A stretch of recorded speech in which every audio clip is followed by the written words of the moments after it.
Hello everybody, Anna Sabramowitz here, your interactive storytelling coach.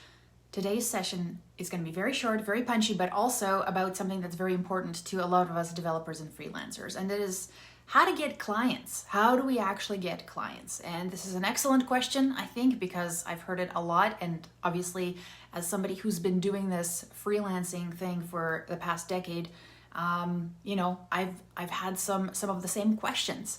So what I wanted to talk to you about today is, what are some strategies, what I see people doing that's not necessarily working, and what I myself have done that kind of led me down some of the wrong paths. So if that sounds good, make sure you stick around. Now, if you're enjoying these videos, and a lot of you send me messages that you do, I would love to know by having you click the like button after we finish, of course, if you enjoyed this, and share it with somebody who you think might need this kind of advice today. All right. So first off, I talk about interactive storytelling a lot, right? And I'm trying to get everybody to really understand what it is and how they can leverage this strategy in their e-learning projects. So before I forget, if you want to have basically a 2-hour masterclass on how to craft an interactive story, what it is, what the strategies are, how I got to where I am today, which is somebody who crafts interactive stories for a living, go to elearningsecrets.com, and there you register.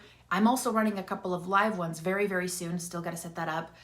But in the meantime, you've got an on-demand free training. If you are looking for that, go there. And if anybody can put that into the comments for me, that would be absolutely fantastic. elearningsecrets.com. All right. So how do we get clients, right? Big question. And I don't think this is just, as far as I'm concerned, getting clients has nothing to do with you being a freelancer. Because let me tell you, I've been in, corporate land and academia land, and selling your ideas to people is what you do every day, regardless of whether you've got a secure job or a job that, requires you to go out and find your own people. So you still got to find your own people if you want to work on projects that actually excite you, instead of, sitting back waiting for somebody to be like, hey, can you convert this PowerPoint into a interactive PowerPoint for me?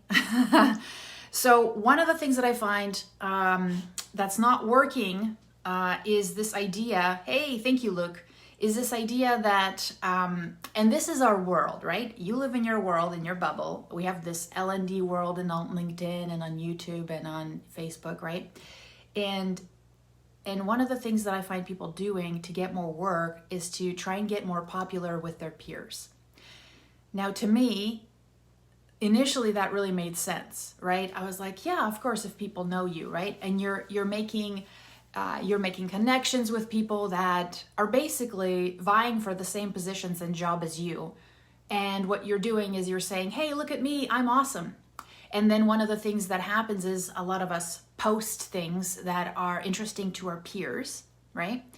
And what happens is we get we get likes and feedback and all that awesomeness from other people who are our colleagues and our peers, but we think that's an indication of, maybe us getting work. And yes, in some ways that strategy will get you work, but there's something a little bit more scary and something a little bit more relevant that will get you that work, and which is connecting with people who are actually going to be your stakeholders. I know this is hard to think about, but the people that you want to attract to be your actual stakeholders don't hang out in instructional design circles, right? They don't look at ELH challenges necessarily. They don't, they're busy managing companies. They're busy trying to solve problems for their businesses, right? And so what happens is this kind of permeates everything that we do. We talk about our language. We talk about, nobody understands what I do. It's because you're talking to people who are outside of your world. Oh, Erin, just had this conversation with someone yesterday, right? Totally. So and you will see this when you go to people's portfolios as well. You go to their portfolio site and it educates me about instructional design. They're educating me about Bloom's taxonomy. They're educating me about learning outcomes. No, I'm a business person who's trying to solve a problem. Hopefully training will help. I don't need to learn your skill set as far as I don't need to learn about instructional design. That's not my forte. My forte is business, right? And I think that overlap happens is because we think that we also have to, we have to learn the business of our stakeholders to actually truly deliver a meaningful experience for them. Well, I found out that you don't. You need to actually source experts and practitioners to give you that info because you're the learning expert. You're not the business expert, right? And so what happens is we overlap these two thinking, yeah, if I just educate them enough, they're gonna go with me. It doesn't work that way. People have their own positions. It's like, imagine walking into a doctor's office and him going, okay, hold on. Okay. So here's a tutorial on medicine. All right. So first off, let's talk about anatomy. Okay. Then we're going to talk about physiology. Then we're going to talk about hormones. Now, when you get it all, then we can talk, all right? Because you need to know what I do for me to help you. No way. The goal is for that person to ask you some meaningful questions so that they can determine how they can help you. And guess what we do? We're the same thing. We're prescribing based on questions. And so when I see people saying, how do I get clients? And I'm like, you got to actually talk to the people who are going to be your target customer. And don't try and educate them about what you do. Try and solve a problem for them, right? LinkedIn is beautiful for this. You have access to everybody. You want to spend some money once in a while and actually get access and send people direct messages? You absolutely can. Now, this is what's cool. And this comes back to something that I'm able to do. Now, if you're one of my connections, I will blatantly send you a link to Broken Coworker, my e-learning demo. Blatantly. I'm like, hey, I do interactive stories. This is what I do. Here's some context. This is a great interactive story. Now, I have no qualms sending that to people, to my connections. And there's a reason. One, I'm super proud of the work, of course. It represents the work that I want to do, the work that I want people to do as I'm teaching them, because I coach people how to do interactive stories. But also there's one more thing, which is really cool, which I talked about yesterday and I want you guys to consider. When I send that piece, most people are like, oh God, here's another link. They're like, oh God, another LinkedIn link. God, no, please don't send me anything weird. But if you haven't checked it out, 1 in 20 people probably look at it. And when they do, I usually get one of two responses. One is, oh my God, that's awesome. How can I do something like that? Which is awesome, because then I ask them to work with me.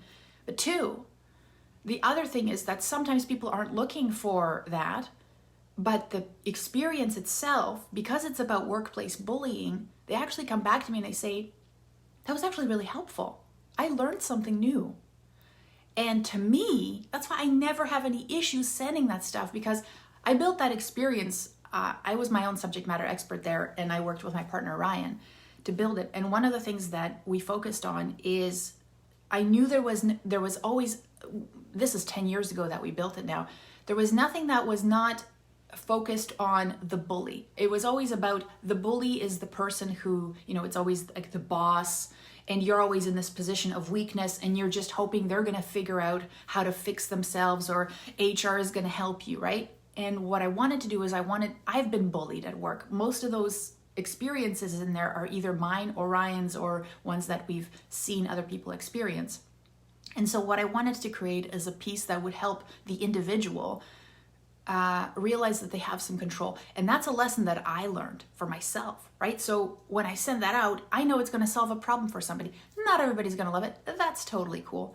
But imagine having a piece that does that. So your portfolio piece is not about teaching people how you did the instructional design. When I send it to people who are, the directors of a retail company, they don't care about that stuff. What they care about is, whoa, I want to solve a problem. Can you engage my people enough to get them to take action to solve that problem? That's all they care about. They don't care if it was built in Articulate Storyline. They don't care if I followed the ADDIE model. They don't care if there was a Bloom's taxonomy, anything. They don't care about that. They care about their problems being solved, right? So if we can start focusing on what problems are we solving? Can I craft a piece that I'm passionate about that will solve a problem out there in the world, and maybe share it with people that actually have some similar problems that I can solve? Win, win, win, win, win, win, win, right? You get more work that you love. You get to solve a problem regardless. Goodwill, right? You're like, oh man, look, I'm not going to, join your service. I'm not going to be part of your coaching community, but this actually did something for me. That's awesome. I love that. That's an inspiration. I'm happy with that because we're here to make the world better, and this is one way, right? So super cool. So what I want you to consider is, here's some takeaways. Hopefully this helps. Lolimar saying how our buyer persona should be. Exactly, right? Think about your target audience. And so don't and I did this for so long, and I will get back to the point of the key takeaways. When I first started, freelancing, I thought, you know what? I know what it's going to be. It's going to be a YouTube channel. A YouTube channel is going to get me clients. I have 10,000 subscribers on my YouTube channel. 10,000 people. I have way more connections on LinkedIn. But let me tell you that the number one thing that has brought me business, the number one thing is, one, reaching out to people that I want to work with and establishing relationships, because I don't care how many RFPs you put out there. It's the relationship that's going to get you the deal. Hands down. I guarantee you. And then the other thing is that what happened is my demo, which solved problems, was shared among people, and somebody saw it who thought, I want that for my organization. So it's been these two things: building relationships and reaching out to people that I want to work with for organizations that I resonate with, that I know I can help, and two, having a solid portfolio piece, just one. You don't need 100 pages. Just one solid piece that walks somebody from beginning to end solving a problem. And that's exactly what we're doing in our coaching program. I always tell people, listen, if you're doing this for yourself, at least craft a piece that solves a problem that you're passionate about, because you're going to be working on this thing in your free time, right? You got to put everything, after an 8-hour or 10-hour day for some of us, you got to still have the passion and the drive to be able to invest, because this is for you, right? This is for your future. So I'm like, pick a project, pick a passion, pick a problem that irks you that you know you can help solve. And that's what makes a great piece. So make sure you decide who your target audiences are, right? Decide that all you have to do is start building those relationships. And it has to do with things like, without going into that conversation, just say, hey, can I ask you some questions about what you guys are struggling with? What are your problems? And once you have your portfolio piece, don't be ashamed. If it solves a real problem, don't be ashamed to share it with them, because people love having problems solved. So if you can position it in a way that helps solve that problem, damn it, it's good. So yeah, we can keep on posting things. If your target audience is other, colleagues, then yes, start posting things, seeing if you get likes and loves and ahus and ahas, right? That's great. But that doesn't get you business, right? What gets you business is creating relationships with people who are in the position to actually benefit from the things that you're building and designing. So if you like this, if you found this useful, you better like it and share it, or share with somebody who needs this advice today, all right? Otherwise, I so appreciate you guys taking the time to, step away from the kitty cat videos and actually check out this and invest in yourself a little bit. I appreciate you being here. All right, have a wonderful rest of the day. I'll probably talk to you tomorrow. Ciao.